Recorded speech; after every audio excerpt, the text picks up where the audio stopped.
পশু জবাই ও ঈদের নামাজ আদায়ে ভারতের আরেক প্রদেশে কড়াকড়ি নির্দেশ। মুসলমানদের অন্যতম বৃহৎ ধর্মীয় উৎসব ঈদুল আজহাকে সামনে রেখে আইন শৃঙ্খলা বিধি কঠোরভাবে মেনে চলার নির্দেশ দিয়েছে ভারতের উত্তর প্রদেশের মুখ্যমন্ত্রী যোগী আদিত্যনাথ। 24 মে রোববার ভিডিও কনফারেন্সে আইন শৃঙ্খলা সংক্রান্ত এক উচ্চ পর্যায়ের বৈঠকে তিনি বলেন, খোলা জায়গায় বা জনসমক্ষে পশু কোরবানি করা যাবে না এবং রাস্তা বন্ধ করে কোনো নামাজ আদায় করা যাবে না।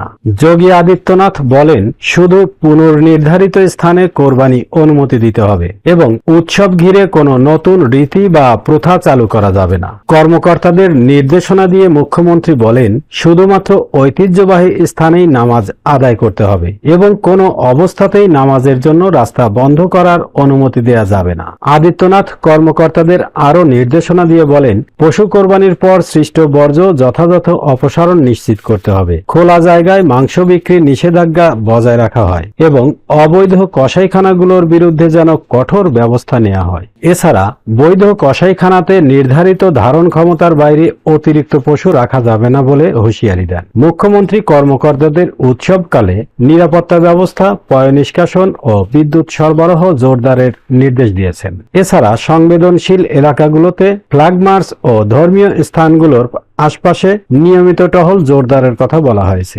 আলিগড়, বিজয়নগর, সাহারানপুর, রামপুর এবং সম্ভল সহ সংবেদনশীল জেলার কর্মকর্তাদের সঙ্গে আলাপকালে মুখ্যমন্ত্রী তাদের বিগত বছরগুলোর ঘটনা পর্যালোচনা করতে বলেন। একই সঙ্গে সম্ভাব্য অশান্তি সৃষ্টিকারীদের চিহ্নিত করে প্রয়োজনীয় ব্যবস্থা নিতে নির্দেশ দিয়েছেন।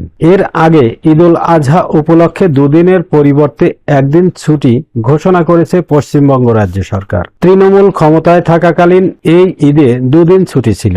নতুন বিজ্ঞপ্তিতে বলা হয়, 2025 সালের 27শে নভেম্বর রাজ্য সরকারের তরফে ছুটি সংক্রান্ত বিজ্ঞপ্তি জারি করা হয়েছিল। তাতে 2026 সালের 26 এবং 27 মে মঙ্গলবার এবং বুধবার ঈদুল আজহা উপলক্ষে ছুটি ঘোষণা করা হয়। কিন্তু এখন জানা গিয়েছে বৃহস্পতিবার 28 মে ঈদ পালন করা হবে। তাই আগের বিজ্ঞপ্তিতে কিছুটা সংশোধন করা হয়েছে।